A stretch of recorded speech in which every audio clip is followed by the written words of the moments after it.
ಎಲ್ಲರಿಗೂ ನಮಸ್ಕಾರ. ಭಾನುಪ್ರಿಯ ಕ್ರಿಯೇಟಿವ್ ಕನ್ನಡ ಚಾನಲ್ಗೆ ನಿಮ್ಮೆಲ್ಲರಿಗೂ ಮತ್ತೊಮ್ಮೆ ಸ್ವಾಗತ. ನಾನು ಇವತ್ತು ನನಗೆ ಗೊತ್ತಿರೋ ಕೆಲವೊಂದು ಟಿಪ್ಸ್ಗಳನ್ನು ನಿಮ್ಗೆ ಶೇರ್ ಮಾಡ್ತೇನೆ. ಅದಕ್ಕಿಂತ ಮುಂಚೆ ನೀವು ನನ್ನ ಚಾನಲ್ಗೆ ಹೊಸದಾಗಿ ನೋಡತ್ತಿದ್ರೆ ದಯವಿಟ್ಟು ಸಬ್ಸ್ಕ್ರೈಬ್ ಮಾಡ್ಕೊಂಡು ನೋಡ್ರಿ. ಇನ್ಯಾಕೆ ತಡ, ಸಿಂಪಲ್ ಆಗಿರೋ ಕಿಚನ್ ಟಿಪ್ಸ್ಗಳನ್ನು ನೋಡ್ಕೊಂಬರೋನು ಬರ್ರಿ. ನೋಡ್ರಿ, ಇವಾಗ ಈ ರೀತಿ ಕುಕ್ಕರ್ ಏನಿರ್ತೈತಲ್ಲ ಅದು ರಬ್ಬರ್ ಅದು ಲೂಸ್ ಆಗಿಬಿಟ್ಟು ನಾವೇನೋ ಒಂದು ಬ್ಯಾಳೆ ಕುದಿಸೋದಾಗಲಿ ರೈಸ್ ಮಾಡೋದಾಗಲಿ ಏನೋ ಮಾಡಿದಾಗೆಲ್ಲ ಉಕ್ಕಿ ಬಿಡ್ತೈತಲ್ರಿ. ಆ ರೀತಿ ಉಕ್ಕಬಾರ್ದು ಅಂದ್ರೆ ಸಿಂಪಲ್ಲಾಗಿ ಈ ರಬ್ಬರ್ಗೆ ಏನೈತಿ, ನಾವು ಕ್ಲೀನ್ ಮಾಡಿರ್ತೀವಲ್ಲ ಕುಕ್ಕರ್ನ, ಕ್ಲೀನ್ ಮಾಡಿದಾಗ ಈ ರೀತಿ ಒಂದು ಸ್ವಲ್ಪ ಆಯಿಲ್ ಅಂದರೆ ಕೊಬ್ಬರಿ ಎಣ್ಣೆ ತಗೋರಿ, ಒಂದು ಸ್ವಲ್ಪ ಒಂದು 2-3 ಹನಿ ತೊಗೊಂಡು ಇದೇನು ರಬ್ಬರ್ ಇರ್ತೈತಲ್ರಿ ಈ ರಬ್ಬರ್ಗೆ ಇದನ್ನು ಪೂರ ಹಚ್ಚಿಬಿಡ್ಬೇಕ್ರಿ. ಅಂದ್ರೆ ಒಳಗಿನ ಸೈಡ್ ಆಗಲಿ ಹೊರಗಿನ ಸೈಡ್ ಆಗಲಿ ಕ್ಲೀನಾಗಿ ಹಚ್ಚಿಬಿಡ್ಬೇಕ್ರಿ. ಈ ರೀತಿ ಪ್ರತಿ ಸಾರಿ ಮಾಡಬೇಕು ಅಂದ್ರೆ ಪ್ರತಿ ಸಾರಿ ಇದು ಕುಕ್ಕರ್ ಕ್ಲೀನ್ ಮಾಡಿದಾಗ ಮಾಡಬೇಕಂತೇನು ಇಲ್ಲ. ಒಂದು 15 ದಿನಕ್ಕೆ ಒಂದು ಸಾರಿ ಅಥವಾ ವಾರದಾಗ ಒಂದು ಸಾರಿ ಮಾಡ್ರೂ ಸಾಕು. ಸಿಂಪಲ್ ಐತ್ರಿ, ಭಾಳ ಏನು ಟಫ್ ಇಲ್ಲಿದ. ನೋಡ್ರಿ, ಇವಾಗ ಎಲ್ಲ ಕಡೆ ಹಚ್ಚಿನಲ್ಲ. ಇದು ಫ್ರಿಜ್ಜರ್ ಇರ್ತೈತಲ್ಲ, ಫ್ರಿಜ್ಜ ಎಲ್ಲರ ಮನ್ಯಾಗೂ ಕಾಮನ್ನಾಗಿ ಇದ್ದೇ ಇರ್ತಾವೆ. ಇವಾಗ ಅದ್ರಾಗ ಏನೈತಿ, ಇದನ್ನು ಈ ರೀತಿ ಇಟ್ಕೊಂಬಿಡ್ರಿ. ನೋಡ್ರಿ, ಈ ರೀತಿ ಇಟ್ಟು ಇದನ್ನು ಒಂದು ಅರ್ಧ ತಾಸು ತನ ಅದು ಬಿಟ್ಟರೆ ಸಾಕು. ಅವಾಗ ಇದೊಂದು ಸ್ವಲ್ಪ ಟೈಟ್ ಆಗಿ ಬಿಡ್ತೈತಿ. ನೋಡ್ರಿ, ನಾನು ಇವಾಗ ಇದನ್ನು ಇದನ್ನು ಕ್ಲೋಸ್ ಮಾಡತ್ತೀನಿ. ಮತ್ತು ನಾನು ಬ್ಯಾಳೆ ಕುದಿಸಕ್ಕಿದ್ದೀನಿ, ಅವಾಗ ನಿಮಗೂ ಯೂಸ್ ಆಗಲಿ ಅಂತ ಹೇಳಿ ಶೇರ್ ಮಾಡತ್ತೀನಿ. ನೋಡ್ತಿರ್ಬೋದು ಇವಾಗ ಅದನ್ನು ಅಬ್ಸರ್ವ್ ಆಗೈತಿ. ಮತ್ತು ಭಾಳ ಅಂದ್ರೆ ಭಾಳ ಟೈಟಾಗಿ ಕಾಣಿಸತೈತಲ್ರಿ. ಇನ್ಕಳ್ಕಿಂತ ಇವಾಗ ಸ್ವಲ್ಪ ಒಂದು ಇದು ಲುಕ್ ಚೇಂಜ್ ಆಗೈತಿ, ನೋಡ್ತಿರ್ಬೋದು.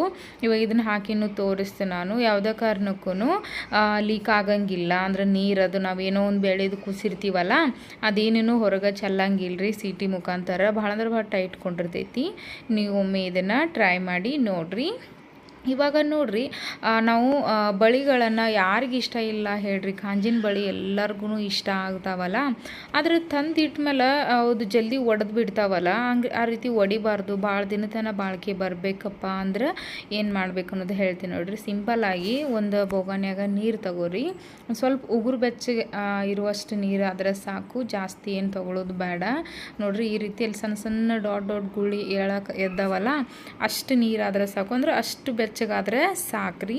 ಇವಾಗ ಇದಕ್ಕೆ ನಾವೇನು ಬಳಿ ತೊಗೊಂಡಿರ್ತೀವಲ್ಲ, ಮಾರ್ಕೆಟ್ದಿಂದ ತೊಗೊಂಬಂದಿರ್ತೀವಲ್ರಿ, ಆ ಬಳಿನ ಇದ್ರಾಗ ಹಾಕೊಂಡ್ಬಿಡೋನು. ಮಾರ್ಕೆಟ್ದಿಂದ ತೊಗೊಂಬಂದ್ರ ಪ್ಲೇನ ಮಾಡ್ಬೇಕತ್ತೇನಿಲ್ಲ. ಹಳಿ ಬಳಿಗಳು ಕೆಲವೊಬ್ರಿಗೆ ಕಲರ್ ಡಿಸೈನ್ ಇಷ್ಟ ಆಗಿ ಒಗ್ಯಾಕೂ ಮನ್ಸಾಗಂಗಿಲ್ಲ, ಹಾಕೋಕ್ಕೂ ಮನ್ಸಾಗಂಗಿಲ್ಲಲ್ಲ. ನೋಡಿ ಇಷ್ಟಪಡ್ತಿರ್ತಾರಲ್ಲ, ಅಂಥ ಹಳಿ ಬಳಿನೂ ನಾವು ಈ ರೀತಿ ಮಾಡಿ ಇಟ್ಕೊಂಡ್ಬಿಟ್ರೆ ಭಾಳ ದಿನ ತನಕ ಬಾಳಿಕೆ ಬರ್ತಾವೆ, ಜಲ್ದಿ ಸೀಳಂಗಿಲ್ರಿ. ನೋಡ್ರಿ, ನಾನೊಂದು 15-20 ಮಿನಿಟ್ ಏನು ನೀರೊಳಗೆ ಬಿಟ್ಟಿದ್ನಿ, ಅಷ್ಟು ನೀರೂ ಆರಿಬಿಟ್ಟಿರ್ತೈತಲ್ಲ.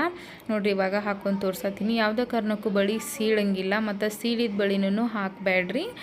ಆದಷ್ಟು ತೊಗೊಂಬಂದ್ರ ಪ್ಲೇನ ಈ ರೀತಿ ಮಾಡಿ ಇಟ್ಬಿಟ್ರಿ ಅಂದ್ರೆ ಭಾಳ ದಿನ ಬಾಳ್ಕೆ ಬರ್ತಾವೆ. ನನಗೆ ಹಸಿರು ಬಳಿ ನನ್ನ ಫೇವ್ರೆಟ್ ಕಲರ. ಮತ್ತು ಫೇವ್ರೆಟ್ ಕಲರ್ ಅನ್ನೋಕ್ಕಿಂತ ಬಳಿ ಒಳಗೆ ಹಸಿರು ಕಲರ ಭಾಳ ಅಂದ್ರೆ ಭಾಳ ಇಷ್ಟ ಆಗ್ತಾವೆ. ಈ ರೀತಿ ಗ್ಲಾಸ್ ಬಳಿ ಒಳಗೆ ಈ ರೀತಿ ಒಮ್ಮೆ ಮಾಡಿ ಇಟ್ಕೊಂಡ್ಬಿಟ್ರಿ ಅಂದ್ರೆ ಭಾಳ ದಿನ ತನಕ ಬರ್ತಾವ್ರಿ. ನೋಡ್ತಿರ್ಬೋದು ಎಷ್ಟು ಲುಕ್ಕಾಗಿನೂ ಕಾಣಿಸ್ತೈತಲ್ಲ. ಮತ್ತು ಶೈನಿಂಗ್ ಬರ್ತೈತಿ. ಈ ರೀತಿ ಬಿಸಿನೀರೊಳಗೆ ಹಾಕಿ ಇಡೋದ್ರಿಂದ ಬಳಿಗಳಿಗೆ ಒಂದು ಹೊಸ ಹೊಳಪು ಬರ್ತೈತಿ ಅಂತನ ಹೇಳ್ಬೋದು. ಈ ರೀತಿ ಮಾಡಿ ಇದನ್ನು ಇದ್ರಾಗಿಂದ ನೀರೊಳಗಿಂದ ತೆಗೆದುಬಿಟ್ಟು ಒಂದು ಸ್ವಲ್ಪ ಆರಾಕ್ ಬಿಟ್ಬಿಡ್ರಿ. ಬಳಿನ ಆರಿದ್ಮೇಲೆ ನೀವು ಯಾವ ಬಾಕ್ಸ್ ಒಳಗೋ ಹೆಂಗೆ ಹಾಕಿಡ್ತೀರಲ್ಲ ಆ ರೀತಿ ಸುತ್ತಿ ಇಟ್ಬಿಟ್ರೆ ಮುಗೀತು. ನೋಡ್ರಿ, ಇವಾಗ ಡಬ್ಬಿ ಅಂದ್ರೆ ಹಾಟ್ ಬಾಕ್ಸ್ ಅಂದ್ರೆ ಚಪಾತಿ ಬಾಕ್ಸ್ ಇರ್ತೈತಲ್ಲ, ಅದು ನಾವು ಕಂಟಿನ್ಯೂ ಯೂಸ್ ಮಾಡ್ತೀವಿ. ಆಮೇಲೆ ಹೊಲಸಾದ್ಮೇಲೆ ವಿಮ್ ಜೆಲ್ಲೋ ಏನೋ ಲಿಕ್ವಿಡ್ ಹಚ್ಚಿ ತೊಳೆದು ಬಿಡ್ತೀವಲ್ಲ, ಹಂಗೆ ತೊಳೆದ್ರಿಂದ ಹಂಗೆ ಒಂದು ಸ್ಮೆಲ್ ಉಳ್ದೈತಿಪ್ಪ ಅಂದ್ರೆ, ಸ್ಮೆಲ್ ಉಳಿಬಾರ್ದು ಅಂದ್ರೆ ನೋಡ್ರಿ, ಇವಾಗ ಒಂದು ಬೋಗನ್ಯಾಗ ನೀರು ಕಾಸಿ ನಾನು ಒಂದು ಸ್ವಲ್ಪ ಉಗುರು ಬೆಚ್ಚಗೆ ಕಾಸ್ಕೊಂಡ್ರೆ ಸಾಕು.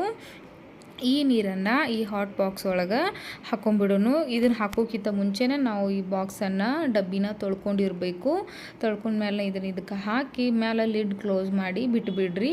ಒಂದು 5-10 ಮಿನಿಟ್ ಬಿಟ್ಟರೆ ಸಾಕು. ಅಷ್ಟ್ರಾಗ ನೀರೂ ಆರಿಬಿಟ್ಟಿರ್ತೈತಲ್ಲ. ಈ ರೀತಿ ಮಾಡೋದ್ರಿಂದ ಇದ್ರಾಗ ಏನೇನು ಅಂದ್ರೆ ಸ್ಮೆಲ್ ಉಳಿದಿರ್ತೈತಿಲ್ಲ, ಸ್ಮೆಲ್ ಹೋಗ್ತೈತಿ. ಅದಕ್ಕಿಂತ ಹೆಚ್ಚಾಗಿ ಇದು ಬಿಸಿ ಆಗ್ತಿರಂಗಿಲ್ಲ. ಮತ್ತು ಭಾಳ ದಿನ ತನಕ ಯೂಸ್ ಮಾಡಿದ್ಮೇಲೆ ನಾರ್ಮಲ್ ಆಗಿಬಿಟ್ಟಿರ್ತೈತಿ. ಜಾಸ್ತಿ ಹೊತ್ತು ಬಿಸಿ ಉಳಿಯಂಗಿಲ್ಲ ಅಂದ್ರೆ ಈ ರೀತಿ ಮಾಡಿರಿ. ಅವಾಗ ಚಪಾತಿ ಅಥವಾ ನಾವು ರೊಟ್ಟಿನ ಏನೇ ಮಾಡ್ರು ಆರಾಮಾಗಿ ಒಂದು 5-6 ಗಂಟೆ ತನೂ ಬಿಸಿಯಾಗೆ ಉಳಿತೈತಿ. ಇದನ್ನು ವಾರದಾಗ ಒಂದು ಸರಿಯಾರ ಟ್ರೈ ಮಾಡಿರಿ. ಭಾಳ ಅಂದ್ರೆ ಭಾಳ ಯೂಸ್ ಆಗ್ತೈತಿ. ನಾನು ಇದೇ ರೀತಿ ಮಾಡೋದು. ಇಲ್ಲಾಂದ್ರೆ ಒಂದು 5 ವರ್ಷ ಆಯಿತು ನಾವು ಈ ಹಾಟ್ ಬಾಕ್ಸ್ ತಂದ, ಇನ್ನೂ ತನಕ ಭಾಳ ಚಲೋ ಕೆಲಸ ಮಾಡ್ತೈತಿ. ನಮಗೆ ಭಾಳ ಯೂಸ್ ಆಗೈತಿ ಇದು. ಹಾಗಾಗಿ ನಿಮ್ಗೆ ಶೇರ್ ಮಾಡತ್ತೀನಿ. ನೀವು ಒಮ್ಮೆ ಟ್ರೈ ಮಾಡಿರಿ. ಅಡುಗೆ ಚಪಾತಿ ರೊಟ್ಟಿ ಆದಷ್ಟು ಬಿಸಿನ ಉಳಿತೈತಿ ಈ ರೀತಿ ಮಾಡೋದ್ರಿಂದ. ನೋಡಿರಿ ಇವಾಗ ಒಂದು ಕಾಟನ್ ಅರ್ಬಿ ತೊಗೊಂಡೇನಿ, ಅಂದರೆ ನಾನು ಲೆಗಿನ್ಸ್ ತೊಗೊಂಡೇನಿ, ವೇಸ್ಟ್ ಆಗಿರೋ ಕಾಟನ್ ಲೆಗಿನ್ಸ ತೊಗೊಂಡೇನಿ. ಇದ್ರ ಸಹಾಯದಿಂದ ನಾವು ಪರ್ಸಿನ ಯಾವ ರೀತಿ ಕ್ಲೀನ್ ಮಾಡ್ಕೋಬೋದು ಅನ್ನೋದು ನಿಮ್ಗೆ ಸಿಂಪಲ್ಲಾಗಿ ತೋರಿಸ್ತೇನೆ. ನೋಡಿರಿ ಇವಾಗ ಈ ರೀತಿ ಪರ್ಸಿ ಕ್ಲೀನ್ ಮಾಡೋದು ಅಥವಾ ನಿಂತು ನೀರು ಕ್ಲೀನ್ ಮಾಡೋಕೆ ಈ ರೀತಿ ಸ್ಟಿಕ್ ಮಾರ್ಕೆಟ್ ಒಳಗೆ ಸಿಗತೈತಲ್ಲ, ನಾವು ಪರ್ಸಿಗೆ ಒರ್ಸಾಕನ ಬೇರೆ ಇರ್ತಾವಲ್ಲ, ಅದಕ್ಕಿಂತ ಅದು ಗುಂಜಿ ಹೇಳ್ತಿರ್ತೈತೆ ನೋಡ್ರಿ. ಅದಕ್ಕಿಂತ ಈ ರೀತಿ ಕಾಟನ್ ಅರ್ಬಿ ಸಹಾಯದಿಂದ ನಾವು ಈ ಪರ್ಸಿ ಒರೆಸಿದ್ವಿ ಅಂದ್ರೆ ಆ ರೀತಿ ಗುಂಜತೆ ಏನೂ ಬರೋಂಗಿಲ್ಲ, ಭಾಳ ಅಂದ್ರೆ ಭಾಳ ನೀಟಾಗಿ ಸ್ವಚ್ಛ ಆಗ್ತೈತಲ್ಲ. ಆ ಕಾರಣಕ್ಕಾಗಿ ಈ ರೀತಿ ಸ್ಟಿಕ್ ಇರ್ತಾವಲ್ಲ, ಈ ಸ್ಟಿಕ್ಕಿಗೆ ಲೆಗಿನ್ಸ್ ಪ್ಯಾಂಟ್ ಮ್ಯಾಲಿನ ಪೋರ್ಷನ್ ಏನು ಇರ್ತೈತಲ್ಲ ನೋಡ್ರಿ, ಅದು ಎಲಾಸ್ಟಿಕ್ ಏನು ಇರ್ತೈತಲ್ಲ, ಅದನ್ನು ಮ್ಯಾಲಿನ ಭಾಗನ ಈ ರೀತಿ ಹಾಕ್ಕೊಂಬಿಡ್ಬೇಕು. ಅದಕ್ಕೆ ಹಾಕಿ ಇದು ಕೆಳಗಿನ ಸೈಡ್ ಏನೈತಲ್ಲ ಈ ರೀತಿ ಕಾಲು ಸೈಡ್ ಇರೋದ ನೋಡ್ತಿರ್ಬೋದು ನಾನು ಯಾವ ರೀತಿ ಹಾಕತ್ತೀನಲ್ರಿ, ಇದೇ ರೀತಿ ಹಾಕ್ಬೇಕತ್ತೇನೂ ಇಲ್ಲ, ನಿಮಗೆ ಯಾವ ರೀತಿ ಅನುಕೂಲ ಆಗ್ತೈತಲ್ಲ ಆ ರೀತಿ ಇದಕ್ಕೆ ಶೇಪಾಗಿ ಹಾಕ್ಕೊಂಬಿಡ್ಬೇಕು. ಒಂದು ಸ್ವಲ್ಪ ಕೆಳಗೆ ಲೂಸ್ ಬಿಟ್ಟು ಈ ರೀತಿ ಪೂರಾನ ಅದನ್ನು ಸುತ್ತಾಕತ್ತೇನೆ ನಾನು, ಅಂದರೆ ಒರ್ಸಾಕೆ ಒಂದು ಸ್ವಲ್ಪ ಲೂಸ್ ಬಿಡಬೇಕಲ್ಲ, ಆ ಕಾರಣಕ್ಕಾಗಿ ಎರಡೂ ಕಡೆ ಈ ರೀತಿನ ಲೂಸ್ ಬಿಡ್ರಿ. ಲೂಸ್ ಬಿಟ್ಟು ಎರಡೂ ಕಡೆ ಈ ರೀತಿ ಸುತ್ಕೊಂಡ್ಬಿಟ್ರಿ ಅಂದರೆ ಭಾಳ ಅಂದ್ರೆ ಭಾಳ ಈಸಿ ಆಗ್ತೈತಿ ನೋಡ್ರಿ. ಈ ರೀತಿ ಮಾಡೋಕ್ಕಿಂತ ಮುಂಚೆ ನಾವು ಲಿಕ್ವಿಡನ್ನು ಯಾವುದು ಲಿಕ್ವಿಡ್ ಹಾಕಿ ಪರ್ಸಿ ಕ್ಲೀನ್ ಮಾಡ್ತಿರ್ತೀವಲ್ಲ ಆ ಲಿಕ್ವಿಡ್ ಒಳಗೆ ಹಿಂಡಿ ಈ ರೀತಿ ಈ ಸ್ಟಿಕ್ಕಿಗೆ ಹಾಕ್ಕೊಂಬಿಡ್ಬೇಕು. ಅದನ್ನು ನಾನು ಮುಂಚೆನೇ ಹೇಳೋದು ಮರ್ತೀನಿ ನೋಡ್ರಿ. ಇದನ್ನು ಆಲ್ರೆಡಿ ನಾವು ನೀರಾಗಿ ಹಿಂಡಿನ ಇದನ್ನು ಹಾಕ್ಕೊಂಡೇನಿ ನೋಡ್ರಿ. ಇವಾಗ ಇಷ್ಟ ಆದರೆ ಸಾಕು, ಸಿಂಪಲ್ಲಾಗಿ ಪರ್ಸಿ ಒರೆಸಿ ತೋರ್ಸತ್ತಿ ನೋಡ್ರಿ.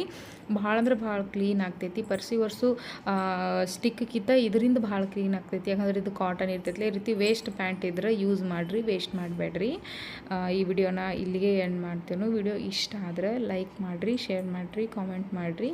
ವಿಡಿಯೋ ಎಂಡ್ ತನಕ ನೋಡಿದ್ದಕ್ಕಾಗಿ ನಿಮ್ಮೆಲ್ಲರಿಗೂ ಧನ್ಯವಾದಗಳು. Thank you. ಬಾಯ್.